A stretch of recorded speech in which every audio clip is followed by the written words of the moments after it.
Ponto de Vista. Apoio Grupo Mendes.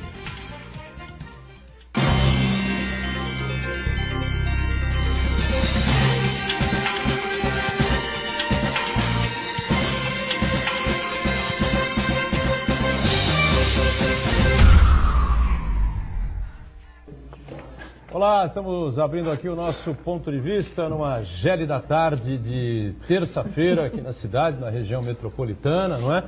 E você vai sempre conferindo com a gente nesse horário da 1h30 da tarde, horário do almoço, é a tradição da discussão política e dos temas, dos assuntos importantes aqui da cidade, educação, saúde, meio ambiente, comportamento humano, enfim, né?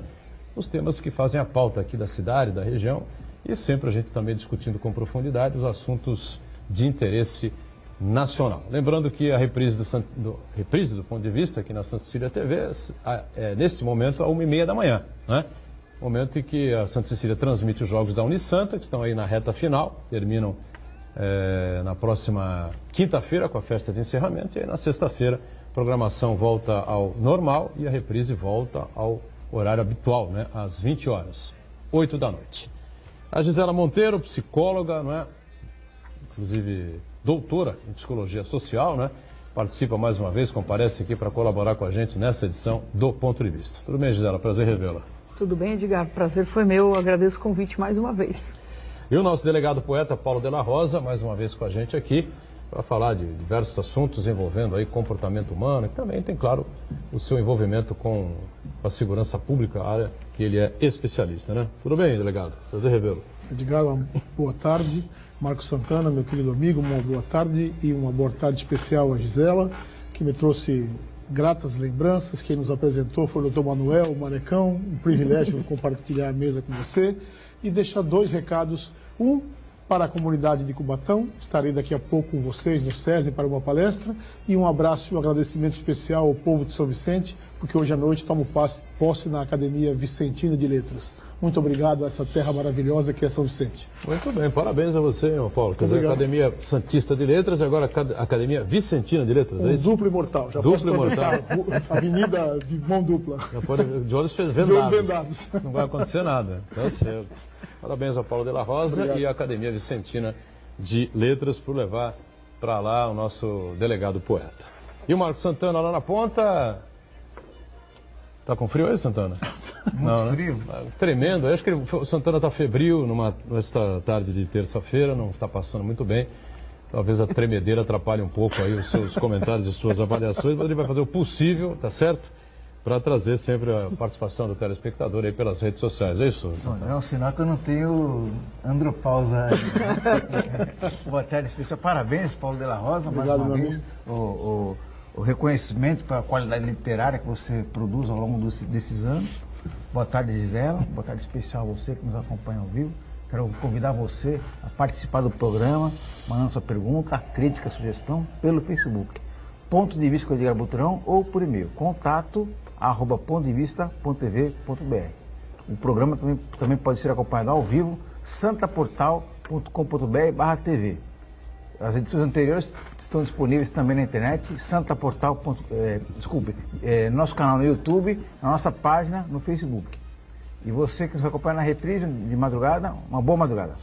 Pois é, boa madrugada, né? E a gente vai nesse início do programa, lembrando que nós vivemos aí tempos bicudos, né? Tempos difíceis, e sim, problemas em cima de problemas. Está difícil manter o humor, né? Difícil o pessoal manter a tranquilidade, a calma para discutir assuntos importantes, com seriedade, com parcimônia, não é? Com equilíbrio, bom senso, enfim, olha aqui. O protesto dos caminhoneiros aqui no Porto de Santos, né? Piaçaguera especialmente, acaba interrompendo a coleta de lixo domiciliar. Né? Entrei em contato hoje com o pessoal da comunicação da Prefeitura e a administração emite essa nota aqui. A Prefeitura de Santos informa que a paralisação de caminhoneiros autônomos que bloquearam acesso à região da Alemoa vem afetando desde a noite de ontem, segunda-feira, a coleta de lixo domiciliar aqui no município. Os veículos da empresa Terracom, responsável por esse serviço, são impedidos de se deslocar naquela região aqui da Baixada. Com isso, deixaram de ser retirados das ruas. Isso foi emitido pela manhã, né? Agora, faltam 11 horas, 11h30 da manhã, essa nota. 450 toneladas de lixo domiciliar, talvez seja até mais, né, nesse momento. e de circular 18 caminhões no período noturno e 15 na manhã desta terça-feira, dia 22. Também estão temporariamente interrompidos os serviços de tapa-buraco, coleta seletiva e cata-treco. A orientação da Prefeitura é de que a população evite, para que a população evite, não é, colocar lixo nas ruas enquanto a situação não for solucionada e os manifestantes liberem, então, o acesso a Alemô. É difícil, né, ter bom humor, né? É difícil. Ficar sossegado, alegre, enfim, você andando pela cidade, está cheio de lixo hoje. Quer dizer, dentre os problemas de todos os dias que a gente vem tendo, né, isso amanhece com uma encrenca dessa. Né? Vai dizer que os caminhoneiros estão errados? O diesel sobe toda semana. Os caras estão quebrando, fazem a paralisação. E aí a coleta de lixo na cidade não acontece. Bota o lixo, o pessoal bota o lixo na rua, enfim, a rua fica entupida de lixo. E aí? E aí os consultórios dos psicólogos estão cheios. Para você é uma felicidade, né? Desde que o pessoal também esteja abastado para poder pagar, né? Senão tá tem que difícil. fazer as benemerências, né? Difícil, né, Paulo? É muito difícil. Estamos carregando, né? Sim. A Terracom não tem culpa absolutamente nenhuma de nada. Os caminhões estavam prontos para fazer o serviço habitual. Não havia como sair, simplesmente, por causa da paradeira dos caminhoneiros fazendo a greve. A Prefeitura também não tem condição de fazer absolutamente nada numa situação dessa, né? E, claro que se isso persistir, vai ter que ser tomada uma decisão aí, não sei o que vai poder ser realizado para que o lixo seja recolhido na cidade. Mas eu tenho a impressão que a coisa vai acabar se solucionando aí mais um dia, enfim, né? Sim, um dia muito difícil, que já começa com o falecimento de uma referência do jornalismo, Verdade, Alberto bem lembrado. Diniz. Eu até anotei aqui. Todos nós sofrendo, porque um baluarte dessa importante função que é de levar a informação, a da comunicação honesta, sincera, se foi. E, naturalmente, lembrando o nosso inesquecível amigo Uriel, é o momento de entendermos a importância do diálogo, não é? Essa questão dos caminhoneiros, do diesel, o Brasil precisa realmente diminuir o ódio e encontrar a palavra novamente, para que busquemos juntos soluções para os problemas que nos afligem de maneira contundente todos os dias. Quer dizer, por conta do aumento do diesel, não se recolhe o lixo, a cidade fica suja, mal frequentada, com isso a criminalidade aumenta, a sensação de tranquilidade se vai, o humor de todos nós arrefece. Quer dizer, precisamos definitivamente entender a grandiosidade do papel do cidadão. E vamos hoje aqui ouvir alguém que conhece da alma humana, que possa nos dar esse oxigênio para que busquemos o diálogo. Uma certeza eu tenho, Gisela, é que sem a palavra, sem o diálogo não há solução. Então nós precisamos avaliar a nossa importância nesse papel e a nossa importância frente ao desafio que é a vida em comunidade. E aí, só lembrando, o prefeito teve ontem aqui, a gente fez aquela brincadeira de sempre, né? Estoura um cano em algum lugar, xinga o prefeito. A pavimentação não está boa, xinga o prefeito. Então, tem muita gente em Santos hoje xingando o prefeito, né, por causa dessa questão do lixo. Como em Guarujá também, como em Cubatão, porque a Terracom atua, sem dúvida, nesses 3 municípios. Não sei se em São Vicente, aí precisa consultar o prefeito, se Santana tem essa informação. Acho que não atua em São Vicente a Terracom, né? Em Praia Grande, acho que em parte do município atua também. Então também estão xingando lá o prefeito, tá certo? Em Santos, Cubatão, Praia Grande, Guarujá, enfim, né? E a gestão não tem culpa, a administração não tem culpa, o prefeito não tem o que fazer nesse momento por conta dessa situação e dessa paralisação, só para fazer esse parênteses aí. Ô, Buturão, agora com relação a esses sucessivos aumentos no preço do combustível, não foram só um, foram vários aumentos. Semanais, né? Esse mês parece que foram 7 aumentos, só apenas esse mês, né? O governo argumenta que a nova política de prática de preços, né, que acompanha o mercado internacional. Mas, na verdade, se você parar para pensar, essa política aí, ela oculta um aumento de carga tributária. Porque, por exemplo, o preço do óleo diesel é 2,37 atualmente. Se você contabilizar que metade disso daí é imposto, a partir do momento que você reajusta esse preço por litro, você vai arrecadar mais impostos também. Então, quer dizer, no governo da Dilma, a gente diz que o problema entre o remédio e o veneno é a dose. A Dilma errou na dose desses subsídios para manter o preço do combustível. Mas, na verdade, o que esse governo está fazendo, ele está praticando um aumento da carga tributária. Porque a partir do momento que você continua vendendo a mesma quantidade de combustível e com um preço maior, a sua arrecadação aumenta. Então, quer dizer, o governo tem mecanismos para reduzir um pouquinho a alíquota e preservar o preço do Mas combustível. o preço do barril do petróleo aumentou. Então, mas Eu ouvi E o no dólar rádio. subiu. Então, assim, tem eu uma não outra sei como conta aí isso, mas também. eu pensei, bom, agora vai dar uma aliviada, porque o preço aumentou bastante. Né? E a gente produz petróleo. Mas como que essa ele cadeia... poderia toda- reduzir um pouquinho a Exatamente. alíquota de tributos, né? No mínimo, não aumentar, Conseguir que o preço se equilibrasse, né? Diz aqui a UOL, né? Após 7 altas, a Petrobras vai reduzir o diesel na refinaria. Estatal também vai diminuir o preço da gasolina em 2,08% amanhã, quarta-feira.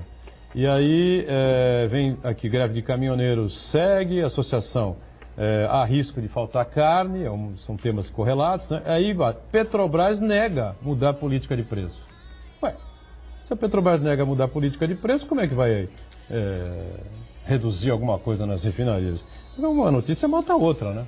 É que ano de eleição também todo mundo fica pisando em ovos pela repercussão de qualquer atitude de uma direção ou em outra. A grande questão aí é que tanto o governo federal quanto os estados, eles não querem abrir mão de arrecadação. Então, eles não querem reduzir o mínimo que seja a alíquota, porque, na verdade, não vai ser que eles vão ganhar. Toda vez que o combustível aumenta, eles aumentam a arrecadação. Né? Então, é isso que os estados Mas e a União não querem abrir mão. prejudicam os Sim. postos de gasolina, prejudicam o frete, né? E fatalmente vai mercadorias, repassar o arroz, preço enfim, né? dos produtos. Não, né? mas acaba passando, lógico. Nós recebemos aqui há um mês e pouco, precisa até retornar aqui até, né? O presidente do Rezan, né? E o Zé Camargo Hernandes. O Camargo Hernandes é um cara muito inteligente, Sim, se preparado. coloca muito bem, muito preparado, enfim, eles claramente. O maior interesse dos proprietários de postos de combustíveis é que a gasolina abaixe, fique para R$1. 1 litro de gasolina fica R$1, 50 centavos, 10 centavos um litro de gasolina. Porque para eles não faz diferença alguma. O percentual que eles ganham ali Muito pequeno. é ínfimo, entendeu? O que interessa para o posto de gasolina é volume, né? volume de movimentação, entendeu? E, na verdade, essa escravidão que temos das rodas, né? Um país como o nosso, plano, de dimensões continentais, engessamos Caminhão todo o pra todo transporte lado, nos né? caminhões, nos carros, e nenhuma política de expansão da rede ferroviária, da rede hidroviária, um país recortado por rios, quer dizer, nós estamos cada vez mais chafurdando nesse problema do petróleo, que não nos tem trazido grandes avanços, na verdade tem sido foco de corrupção, foco da malversação do dinheiro público, e ninguém ousa sequer apresentar projetos ou estabelecer políticas de governo buscando afastar um pouco o Brasil das rodas, levar o Brasil de volta aos trens, aos barcos, às balsas, quer dizer, nós estamos, como disse a Gisela com muita propriedade, surfando nesse período eleitoral, apareceu um javali na sala, ninguém sabe o que faz com ele agora, mas com certeza vamos ficar trocando informações conflitantes, como disse o Boturão, nada pragmático, nada efetivo na solução, e deixamos de avaliar as possíveis opções que teríamos num pensar de um Brasil maior, de um Brasil levado por estadistas e não por politiqueiros de última hora.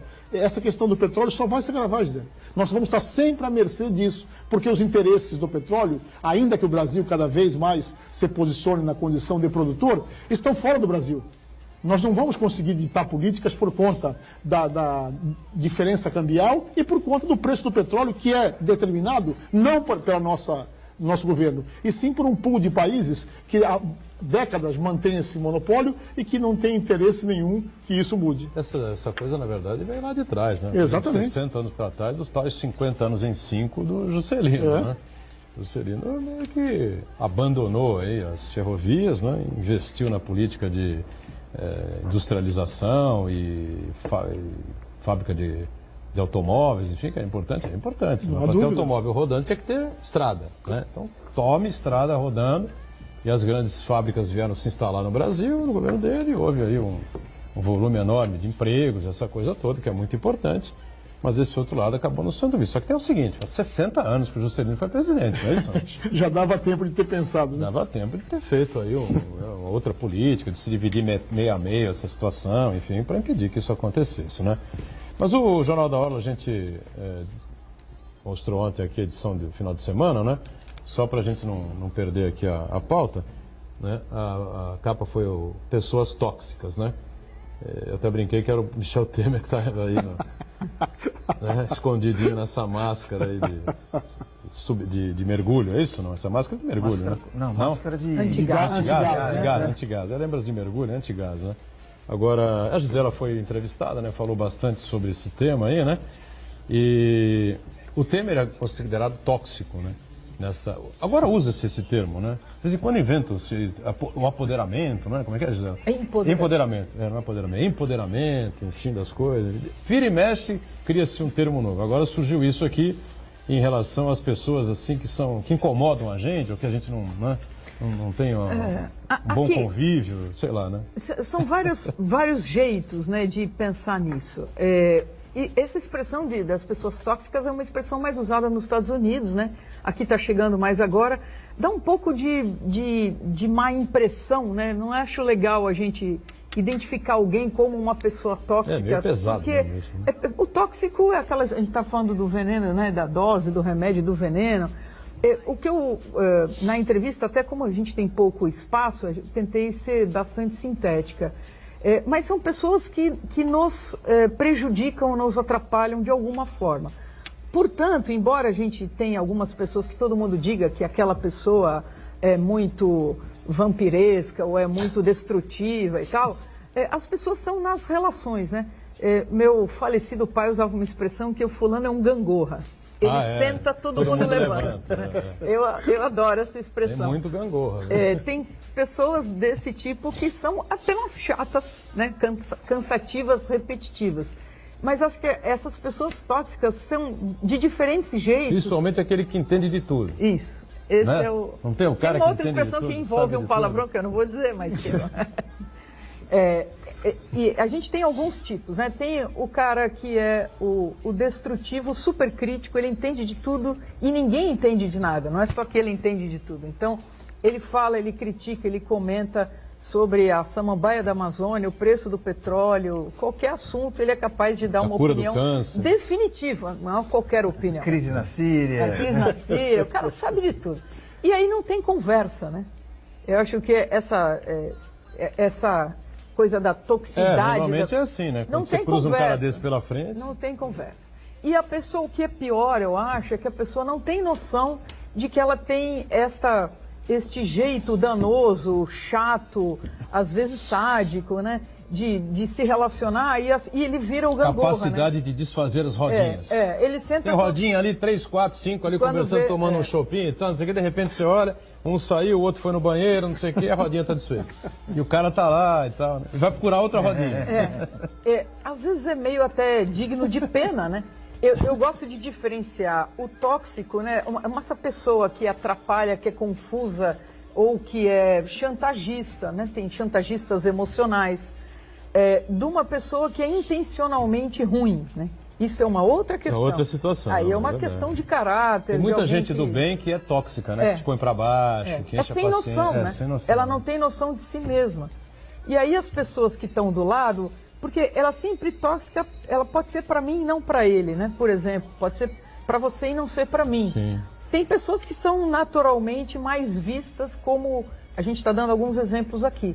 Mas a gente tem que tentar entender o que é para mim, né? Por que ela está me pondo para baixo, ou me incomodando, me atrapalhando, ou me sugando. Tem uma coisa que as pessoas falam, eu sou da psicologia, eu não sou dos esoterismos, né? Porque é a energia da pessoa. Eu acho que é mais... Não é que é mais, é diferente disso, é uma coisa que você percebe, né? Alguém que faz você se sentir humilhado, ou desrespeitado, ou desconsiderado, né? Esse cara que sabe de tudo, ele desconsidera os outros. Ele desrespeita. Isso pode ser uma autodefesa ou não? Pode ser por insegurança mesmo. Segurança, entendeu? Pode. Deixa eu falar aqui um monte, entendeu? E vai falando, é algo quase automática, né? Que clica na cabeça do cara, Os motivos pelos quais alguém é assim, a gente tem vários motivos. A questão é que não nos cabe ser terapeuta do outro nessa situação, né? e tanto quanto possível a gente escapa, né? Gisela, então uma boa providência é evitar o contato o máximo possível com esse tipo de pessoa, né?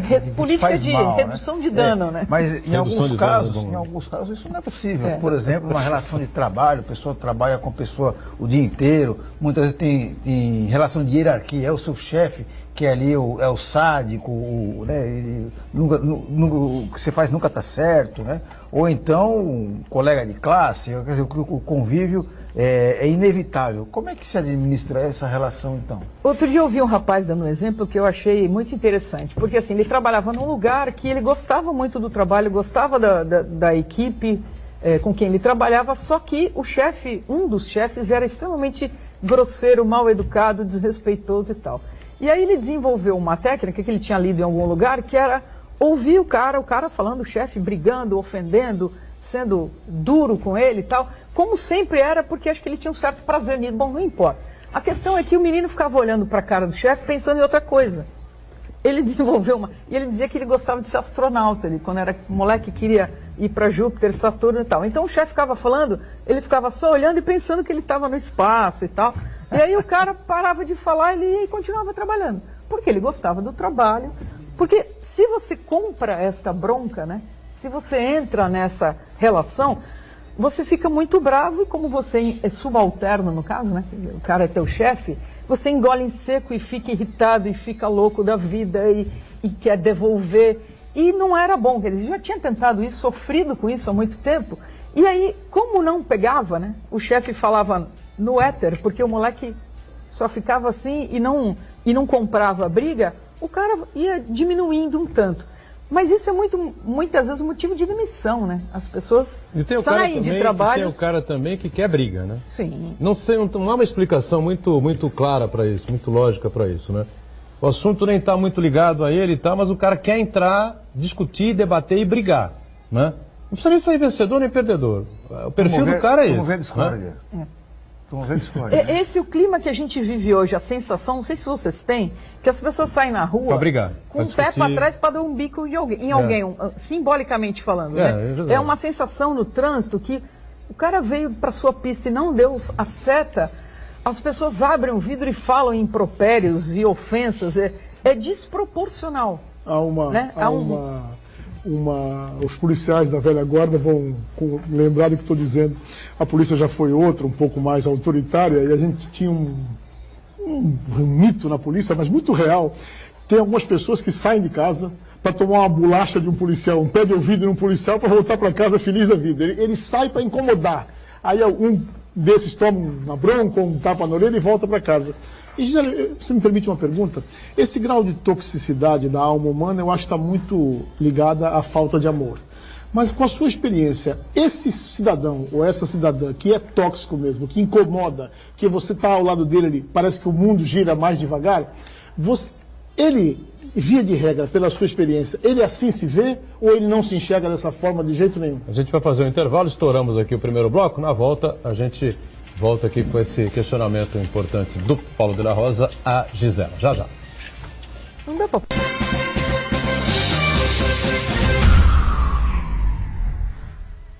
Existe um lugar em Santos onde você encontra os empreendimentos mais fascinantes da região. Um lugar amplo, aconchegante, feito para oferecer o melhor atendimento para você. Um lugar que reúne as melhores opções residenciais e comerciais nos bairros mais nobres de Santos. Um lugar que a gente nem precisava dizer, porque você já sabe. Central de Vendas Grupo Mendes, Rua Guaiaó 55, Aparecida. Venha fechar um bom negócio para abrir as portas do seu novo lugar.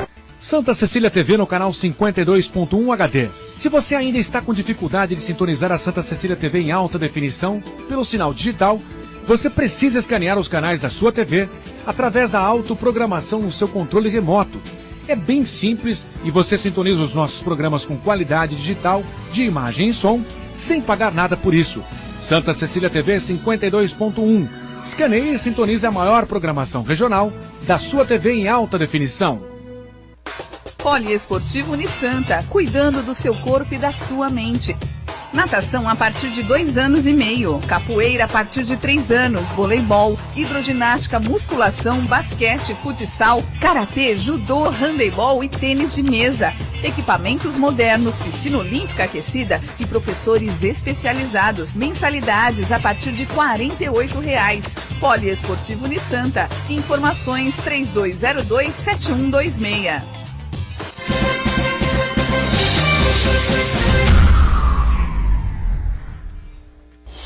Muito bem, sequência aqui do Ponto de Vista, a gente com prazer conversando com a Gisela Monteiro, psicóloga, ao lado do nosso delegado poeta, o Paulo de la Rosa, agora bi-imortal, né? Imortal 2 vezes.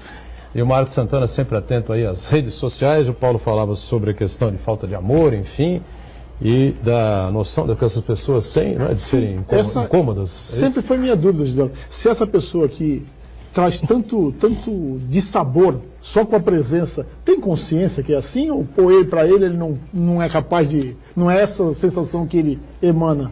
Então, é difícil a gente fazer uma grande generalização, mas a maioria não tem noção. Ela não sabe, não tem noção que é. Porque se eu tenho noção que eu sou assim, né, e reconheço isso é um certo golpe, né? Não é uma noção de si boa e agradável de se ter. E aí a gente imagina que essa pessoa então vai tentar cuidar disso e se tornar menos desagradável. Então, ou ela não ouve, ou ela não entende. Então, o complicado é que as pessoas ficam tentando dar toques e falar coisas para ver se ela compreende, para ficar menos difícil e tal, e a pessoa não entende, não fala, não quer, porque... E como que você aborda alguém para falar isto, né? Então, você tem que ser muito próximo. E é exatamente, se você me permitir, uma ilação com um problema sério sobre o qual eu discorro bastante, que é a violência contra a mulher.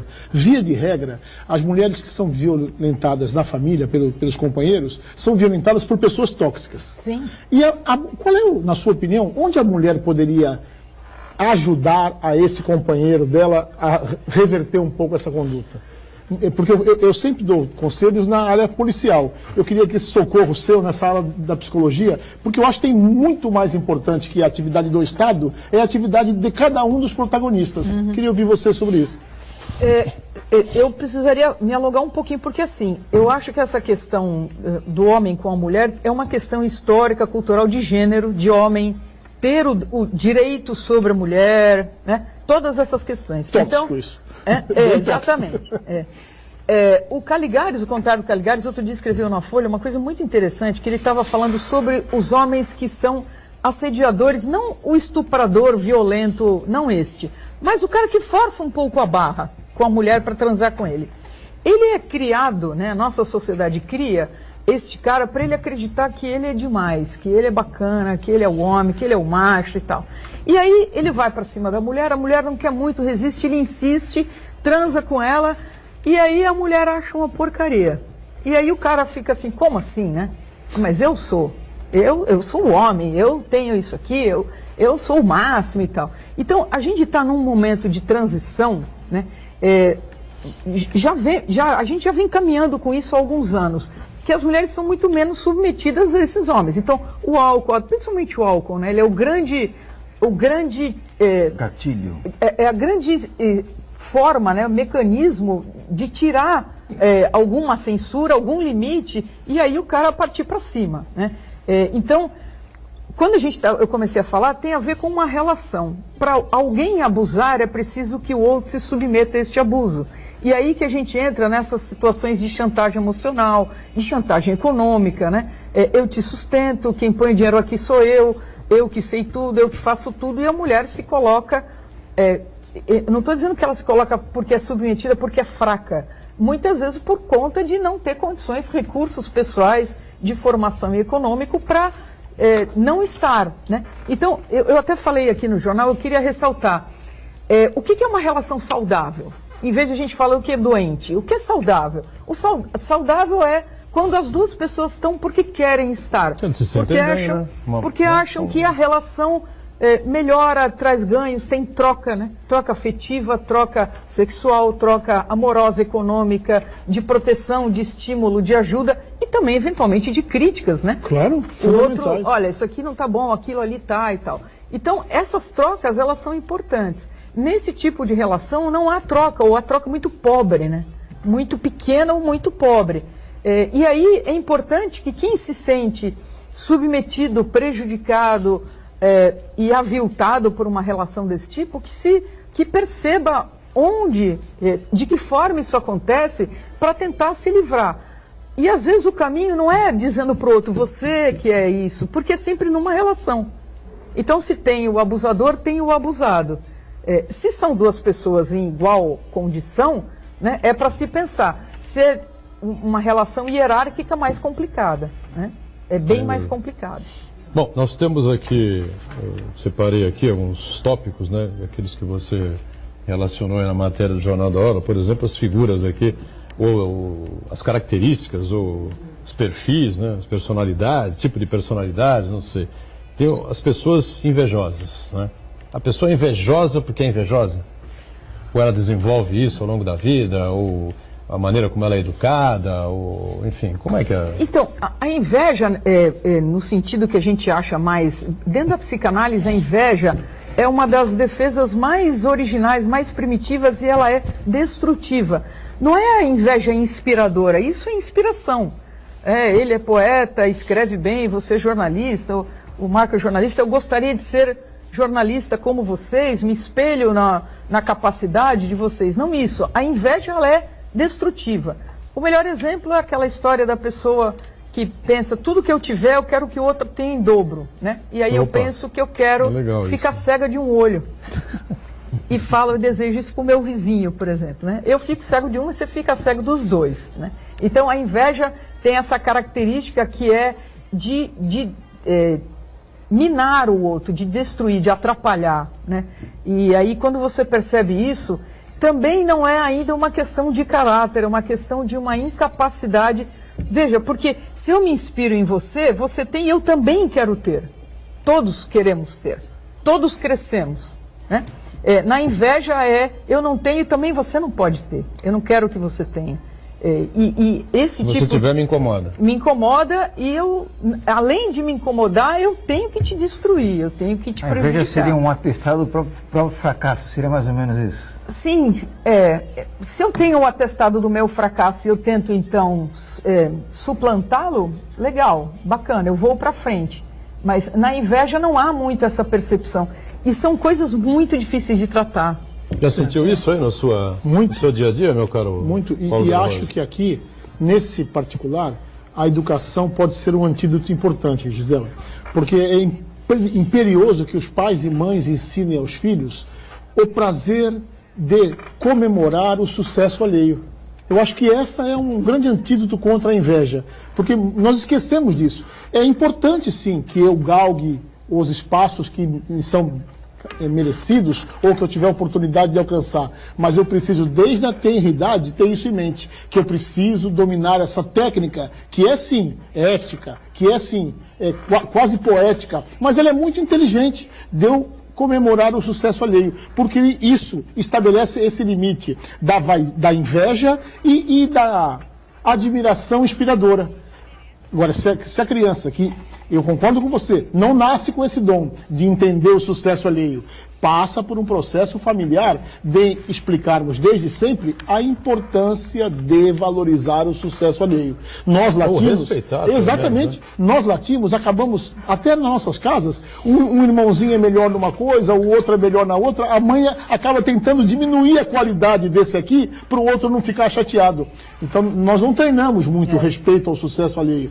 E a inveja, em qualquer campo, ela é absolutamente destrutiva, porque tolhe a criatividade, destrói a capacidade de trabalhar em equipe e, como mal maior, amarga o ser humano. Porque você nunca está feliz. Você está sempre se torturando com qualquer sucesso que o outro tenha. E esquece de correr atrás do que interessa para você. A origem é muito por aí, mas a origem está no primeiro ano de vida. Porque os bebês, eles são amados incondicionalmente. É verdade. O bebê é carequinha, orelhudo, narigudo, nasce com a cabeça torta, é meio assim, não tem queixinho, não importa. Os bebês são, por definição, maravilhosos e amados. E aí, a partir desse início, né, e quando você fala, a gente tem que ensinar, mas quando você ensina verbalmente, ele já passou por essa etapa. Entende? Então, a origem disso, ela é muito primitiva, e é deste trabalho de que você tem que se sentir legal. Então, não me tira você ter, vocês terem, eu não me sinto menor, eu me sinto bem. Claro. E acho legal ser amiga de quem tem e conhecer e tal. Então, mas para eu me regozijar com isso, para eu me felicitar com isso, é preciso que eu seja capaz de sentir que eu também posso ter e que eu tenho as minhas. Eu posso não ser jornalista, mas eu posso ser psicóloga. Agora, a pessoa supera a inveja? Pode superar. Deixa de ser invejosa? Então, algum dia? Muita complicado, muita análise, né, amigo? Muito. Como o buraco é lá embaixo, é bem trabalhoso. Bom, aí a gente... Só não tem cura a caráter. O caráter não tem cura. Aí a gente muda aqui um pouquinho, né, e segue aqui nessa relação. Tem as pessoas controladoras. Né? Bom, inveja a gente entendeu já, a inveja é péssima, tá certo? Se você um dia descobrir que é invejoso, que é invejosa, procure urgentemente. Urgentemente, porque a sua vida vai ser uma meleca eterna, né? Sempre grudado no que o outro faz, no que o outro deixou de fazer, no que o outro tem, no que o outro não tem, é uma meleca. E os controladores ou controladoras? Estão sempre em cima da vida do outro também? Eu responderia melhor se tivesse um uísque, uma tequila. Hoje aqui uma tarde fria, praticamente está uma delícia, norte. Está uma delícia. A minha mão está dura, os neurônios, está difícil fazer sinapse, mas tudo bem, vamos lá. Os controladores, isso a gente tem muito nas relações afetivas e nas relações de pais com filhos, né? O controle é uma ilusão, né? Você achar que você domina o outro, que controla tudo, que sabe tudo, é uma enorme ilusão. Então, a gente tem que construir relações saudáveis para que eu não preciso controlar o outro para estar comigo, saber, né? Então, essa história que a gente tem de pais tentando controlar adolescentes espelhando o iPhone, né? Tendo GPS, sabendo, muitos filhos têm um iPhone espelhado e não sabem, ou sabem, fingem que não sabem, né? E aí que vira uma relação de mentira hipócrita, quando devia ser mais clara, aberta e honesta, né? Então, este perfil controlador, muitos homens têm um livro, acho que é da Tina Fey, que chama Bossy Pants, né? Bossy quer dizer mandona. Ninguém xinga um homem de mandão.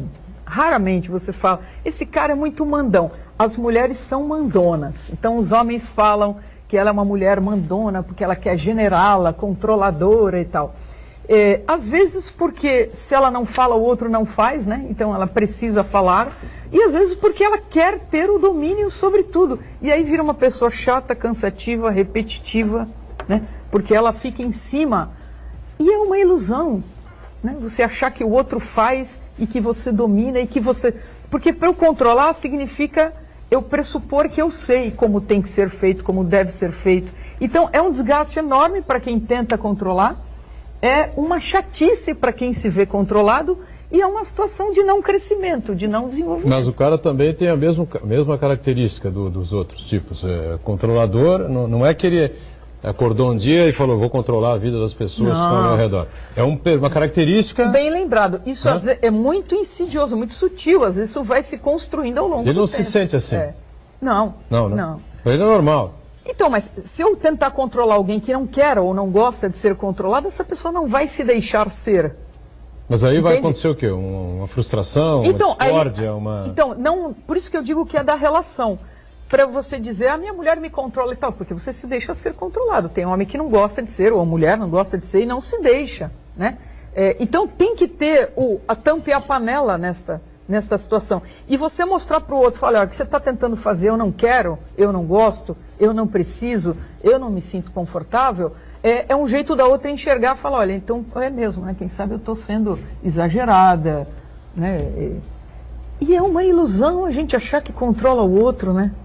A atividade policial deve ter muito controlador, ou não? Bom, primeiro eu quero deixar claro que na minha casa nós temos a governadora do estado, que é a minha esposa, o secretário da Segurança Pública, que é o meu cachorro, e eu que sou o delegado completamente dominado. Então, é verdade.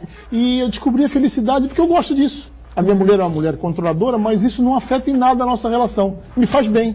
Eu sou desorganizado, eu sou um pouco agitado e ela coloca a minha vida num diapasão. É controladora ou é organizadora? São coisas diferentes. Não, eu vou deixar por organizadora, mas nós sabemos que você é controladora. Agora, na polícia, naturalmente, isso é um mal que nos faz muito mal.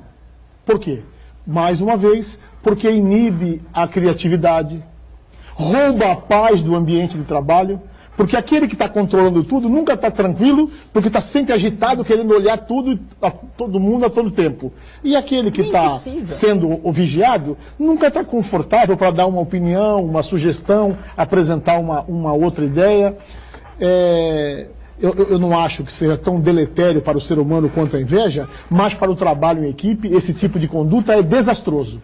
Porque aquele que é o controlado perde completamente o interesse de fazer. Não tem equipe. Exatamente. Já que ele sabe tudo, ele que faça tudo. E aquele está sempre descontente com quem está trabalhando com ele. E a importante relação de afinidade, ninguém é obrigado a ser amigo de ninguém para trabalhar junto. Sim. Mas a afinidade é necessária. Ela escorre das mãos. Então o controlador ou a controladora, ele é um grande desserviço ao trabalho em equipe. E como você falou da polícia, não há polícia, Boturão. Polícia é qualquer setor de atividade. Estou exemplificando aqui no Paulo, que o Paulo é um profissional da área. E eu quero acreditar que qualquer ramo de atividade... Qualquer ramo. Eu estou me passando por um jornalista agora, estou lembrando no caso de um jornalista agora aqui, que é absolutamente controlador, mas é um cara 100% competente, gente fina, um cara seríssimo. Mas tem essa, vamos dizer assim... Característica. Essa faceta. Esse perfil aí, controlador por demais. Eu cheguei e falei uma vez, esse excesso que você comete aí, você simplesmente, mais ou menos isso que você falou. Você dá liberdade ao outro de cometer o erro que quiser, entendeu? Porque você vai lá e controla em cima do trabalho do cara. O trabalho do cara é o trabalho do cara. É para ser controlado quando estiver aqui, a edição na rua. Aí você vai falar pro cara, né? Vamos pro intervalo e a gente volta na sequência com o ponto de vista. Já.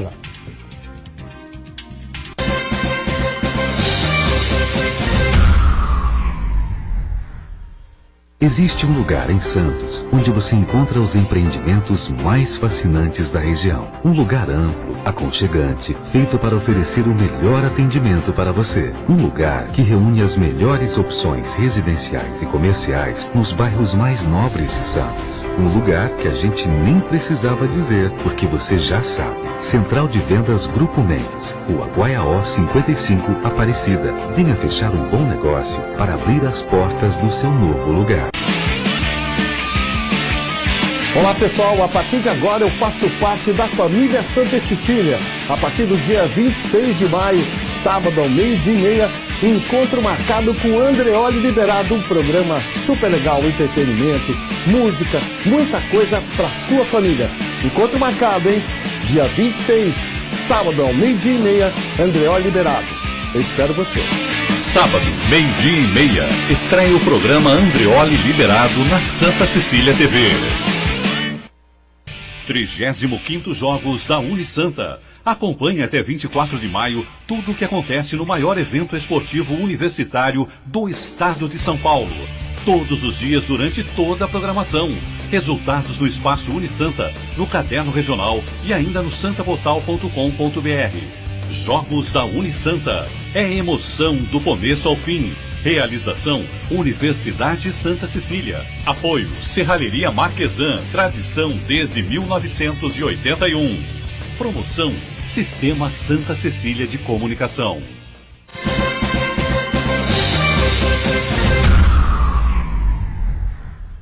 Tem participação.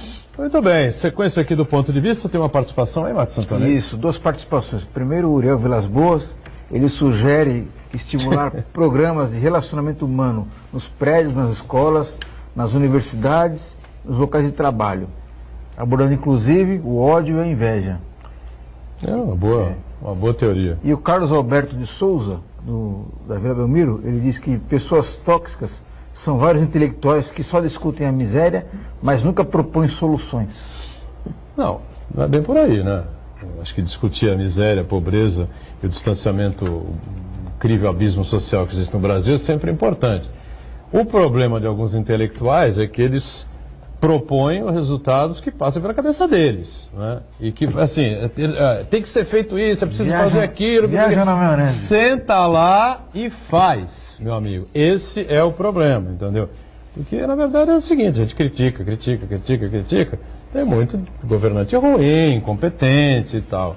Mas senta lá na cadeira e vê aquela avalanche de coisa que vem de... Por exemplo, a rede ferroviária, o problema da rede ferroviária que o De La Rosa citou no primeiro bloco, é o que eu disse aqui, há 60 anos o JK fez uma opção, né? A tal história dos 50, crescer 50 anos em 5. E realmente cumpriu lá as metas dele, era emprego para todo lado, o Brasil avançando, crescendo, fez Brasília e tal. Mas calcado muito na indústria automobilística, né? E aí, obviamente, que os caras queriam o troco. Qual é o troco? Não tem ferrovia.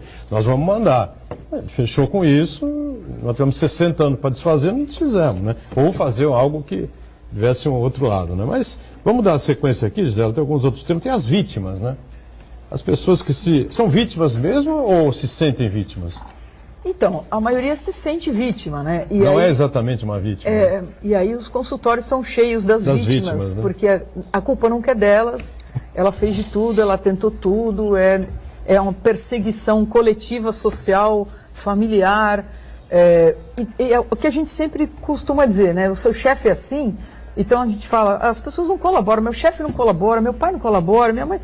Sim, ela não colabora, não quer colaborar, ela é deste jeito. Cabe a gente tentar se encaixar de outro jeito na relação, né? Então, a vitimização, ela é muito difícil conviver com essa pessoa, porque tinha um personagem da nossa época que era Ó Vida, Ó Azar, né? Eu não lembro o nome do desenho animado. Hardy. Que era, e tinha uma vozinha enjoada, além de tudo. Ó Vida! Então, essas pessoas hard, assim, elas se sentem desprivilegiadas, como se tivesse nascido com um carimbo, né? Isso aqui tudo que puder acontecer de errado, ela vai ser vítima. E, mesmo com todas essas questões, se tem uma coisa que nós humanos temos, chama-se arbítrio, escolha, né? A gente tem essa capacidade de escolher, de decidir, de fazer estratégia. São pessoas que a gente tem um trabalho enorme também de fortalecimento. A gente fala daquela linha deprimida, né? A depressão não é tristeza. Você pode estar deprimido e triste. A depressão é uma incapacidade, uma grande dificuldade de agir, de fazer, de acontecer, de se motivar, de ter interesse, de ter vontade, né? Essa é a principal característica da depressão. E aí algumas pessoas se colocam nesse viés de que ela, então, não pode fazer nada porque ela foi vitimizada e também é um perfil bastante complicado de cuidar, de tratar e de estar ao lado, né? Ser marido, esposa, filho, irmão, companheiro de uma vítima, de alguém com essa postura vitimizada, é difícil. Bom, a área policial tem muita vítima. Então, vítimas reais até. Eu queria reais, mas você veja, Gisela, como nós estamos bem atrasados no processo de aculturação no que diz respeito ao algoz e à vítima. Nos Estados Unidos e na Europa, as faculdades de nível médio para cima, todas elas têm a cadeira de vitimologia, o estudo da vítima. Porque é fundamental que entendamos o comportamento das vítimas, quer numa relação social, quer numa relação policial. Não é possível que a gente aceite hoje que, no mundo como ele está, a segurança, no caos que se encontra, e não vamos colocar mais peneiras para tapar esse sol que nos fustiga, a pessoa ache que ela possa se comportar como se nada tivesse acontecido. Você precisa ter condutas profiláticas para reagir à realidade. Na segurança pública e na questão social. E quando eu falo sobre a violência contra a mulher, eu digo isso sempre. As mulheres têm que estabelecer uma linha que daqui para frente ela não pode passar. Porque senão ela começa a colaborar como vitimista nesse processo de ser sodomizada, assassinada, machucada. Eu estabeleço ousadamente o primeiro grito. Numa relação entre um homem e uma mulher, o primeiro grito, a mulher tem que chegar para o seu marido e dizer: essa foi a última vez que você gritou comigo, senão eu vou procurar uma outra pessoa. E aconselho você a fazer isso, porque talvez o seu príncipe encantado esteja esperando aí, enquanto você está com o sapo ao lado. Mas esse processo de vitimização, a auto-vitimização, é profundamente deletério para qualquer ser humano e para qualquer sociedade.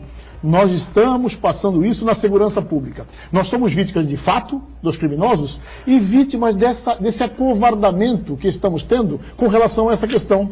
Parece que está todo mundo achando normal você não poder andar na rua porque vai ser assaltado, achar normal que estão matando. Já estamos no 53º. Moldando, né? Exatamente. A realidade que vai se apresentando. Se então, acomodando. Né? Erradamente, né? Boturão. Erradamente. Mas num processo de autovitimização, uma conduta vitimista. Então, é bem bacana que você tenha dito isso, porque todos nós temos um papel importante em qualquer relação.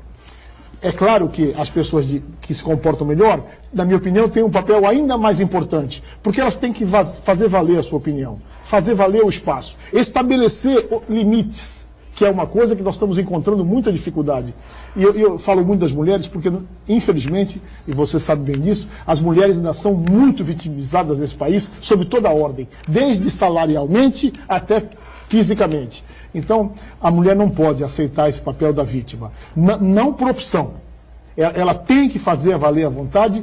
E agora a parte boa, que eu sempre gosto de dar uma mensagem positiva. Cada vez mais pessoas de bem estão dispostas a ouvir e colaborar nesse processo. Então, muito bem lembrado, porque, como o Boturão falou, não é um homem de um dia para o outro, de um homem compreensivo, de uma relação bacana, que ele vai virar e dar um tapa ou ofender.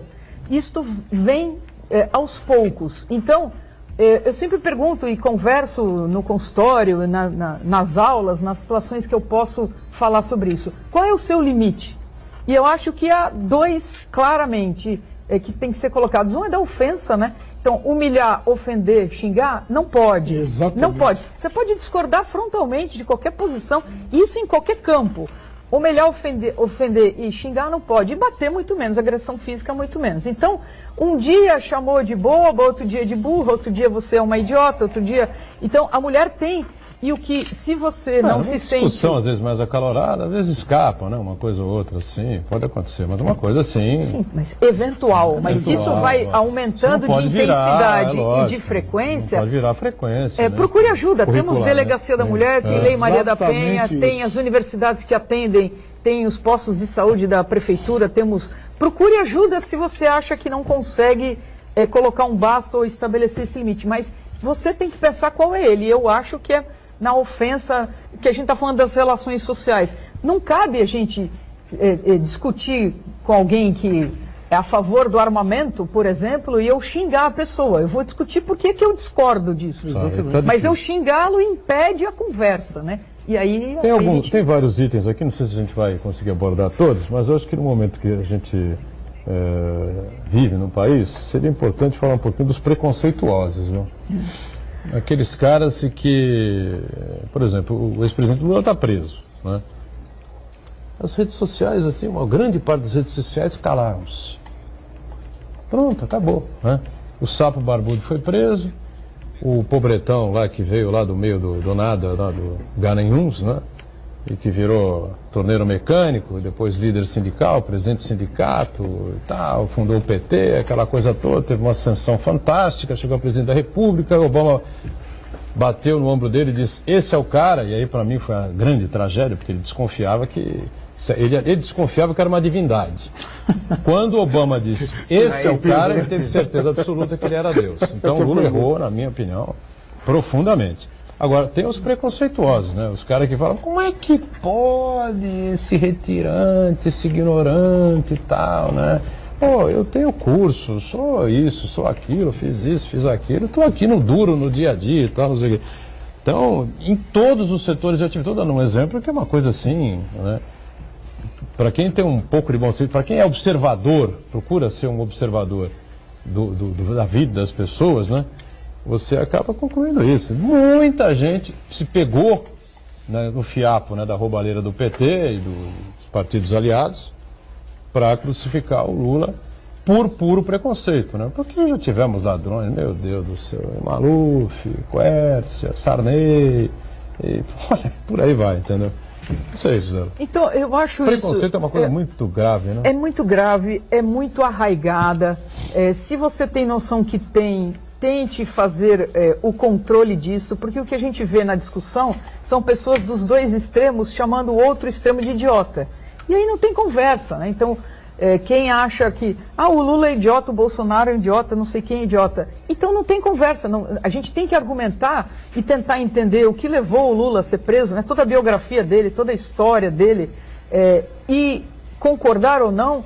E ele teve enormes méritos, como teve enormes burradas, né? E falhas, como todos os humanos têm, né? Então, quando alguém se arvora a ser o perfeito, o certinho, o maravilhoso, e quando entra num ataque, porque o preconceito ele é meio, ele é, como que a gente pode dizer assim, figadal. Mais da alma, né, figadal, e aí a pessoa fala, às vezes perde o controle do que fala. E é o que a gente estava falando, se um casal começa a se xingar, acabou, né? Como eu digo com criança também, você tem que exercer autoridade pela autoridade, você pode falar com a sua voz. Ninguém tem autoridade sobre aluno, sobre filho no berro. Não é o berro que vai te dar essa autoridade. Você vai desenvolver o medo, não o respeito ao que você sabe ou ao que você quer colocar, né? Então, o preconceito, ele existe, ainda existe, é óbvio que existe. Eu tenho os meus, né? Eu tenho algumas questões que eu sei que são preconceituosas minhas, estou tentando trabalhar com elas. E, portanto, quando essas coisas chegam, eu ponho o meu pé para trás para eu não me pronunciar, porque é complicado. Eu acho que a gente tem que ter essa visão que o Paulo estava falando de conversar. A gente só vai se entender se a gente puder conversar. A gente vai em Marte, coloca uma sonda no espaço, faz coisas inacreditáveis em termos de tecnologia, e um corintiano e um palmeirense não conseguem se olhar. É inacreditável isso. A gente não pode intolerância completa. Pode sair na rua querendo arrumar o exemplo que ele deu. O cara, ele quer tomar uma... Por curiosidade, tem um corintiano atrás de uma câmera e um palmeirense atrás de outra. Aqui o ambiente, claro, o ambiente é controlado por um santista, então evidentemente que o bom senso há de prevalecer sempre. O bom humor, né? O bom senso, acho que o bom humor é um jeito legal da gente lidar com as diferenças, é brincar com direita, com esquerda, com palmeirenses e corintianos e santistas. A gente sabe que o Santos é o melhor, mas claro. Acontece em momentos, né? Democraticamente, meus filhos podiam ter a liberdade de torcer para qualquer clube. Desde que fosse o Santos. Claro. Eu uma vez estava dando aula e aí o Santos foi, acho que campeão paulista, não sei. E aí eu brincava muito com isso na aula. Um aluno jogou a bandeira do Santos pelo buraquinho da janela. Aí eu peguei 2 alunos corintianos para tirar foto junto. A gente tem que levar na brincadeira, no bom humor, senão a vida já está difícil com questões sérias, né? E tem outro tema também que é dos pessimistas, né? Eu não sei, às vezes o cara é pessimista ou ele é realista com relação a determinadas coisas. Nós temos, por exemplo, o Fernando Chagas, quando participa aqui do programa, né? Quando eu abro a palavra para ele, a gente até se esconde um pouco pelas análises que ele faz, mas ele é um cara extremamente focado, não é? E muito bem informado sobre o mercado e é um especialista em finanças públicas e sobre a situação financeira do país, né? O Chagas, em momento algum, esse ano, teve, assim, um olhar meio, ou mais, assim... esperançoso. Lado positivo para a coisa. Se a coisa for assim, for assado, então, de repente a gente consegue avançar um passo, enfim, não sei o quê. Então as pessoas confundem muito, né, o De La Rosa? E nesse particular eu posso falar de cátedra porque eu sou um pessimista. E aí eu me socorro do que a Gisela falou agora. Todos nós temos algum ponto de preconceito, todos nós temos algum ponto desses todos que elencou aí. Claro. Então acho que cumpre a nós, que temos apreço ao semelhante, que acreditamos que a arma que vai mudar o mundo é o amor, encontrar antídotos que evitem que esse nosso demônio haja. Então, eu pessimista que sou, Gisela, descobri uma fórmula e me tenho como um pessimista sonhador. Eu estou sempre achando que a gente precisa buscar soluções criativas, temos que acreditar no amor. Claro, a minha análise primeira, algumas coisas são atávicas, né? Elas vêm antes que você até raciocine. Esse é o meu pessimismo. Só que eu aprendi, porque a minha opção é o bom humor, que a gente tem que ter esperança. Então, onde eu ia encontrar esperança? No sonho. Então eu quero acreditar que quando qualquer desses demônios nos cutucarem, é uma obrigação nossa encontrar mecanismos para nos afastar dessa toxicidade de alma. Porque ela faz mal, sim, para o semelhante, mas faz muito mal, muito mais mal, para aquele que vive essa realidade. Para nós mesmos, né? É aquilo que você falou, é o tal gangorra, o espanta-rodinha, aquela pessoa que não tem nenhum prazer, que não causa nenhum prazer onde quer que ele esteja. E não é possível que a pessoa, eu perguntei a você no começo do programa, e repito no final, será que essa pessoa tóxica, esse gangorra, esse espalha-rodinha, esse mala sem alça, ele não percebe mesmo nada? É muito difícil, viu? Ele pode... Eu já vi, vocês já devem também ter conhecido, pessoas que ouviram um diagnóstico de câncer com a palavra câncer e não ouviram. Sim, Alcear, né? Então, aquela doença. Então, o que eu acho é que se a gente... porque eu acho que também, se é um amigo meu, uma pessoa que eu tenho muito apreço, um marido, um filho, alguém assim, a gente deve dar um toque. Legal. E aí, com muita delicadeza, com muito cuidado, isso pode ser possível. Porque, assim, no pessimismo, se o problema da humanidade é o homem, é também a salvação. Claro. A gente não tem outro caminho, né? Então, o ponto, se alguém é pessimista em todas as áreas sempre, ele é um pessimista por definição. Agora, a gente olhar este país do ponto de vista econômico e político, principalmente... E ser otimista... Aí é insânia. Coleção Moranguinho, Ursinhos Carinhosos, você tá... Entendeu? Poliana total, né? Não dá. Muito bom. Estamos fechando o ponto de vista. Excelente programa, como sempre, aqui com as participações da Gisela. Obrigado mais uma vez. Paulo de la Rosa, obrigado. Tá certo? Marco Santana, não vou nem agradecer porque ele está absolutamente congelado. Tá? Por isso você não ouviu mais a voz dele nos últimos 15 minutos. A tarde muito gélida aqui na cidade de Santos. Estamos agradecendo a sua participação, sempre importante. De segunda a sexta-feira você acompanha a gente ao vivo, 1h30 da tarde. E a nossa reprise 1h30 da manhã até sexta-feira, né? O horário volta ao normal, às 8h30 da noite. Obrigado, gente. Tchau.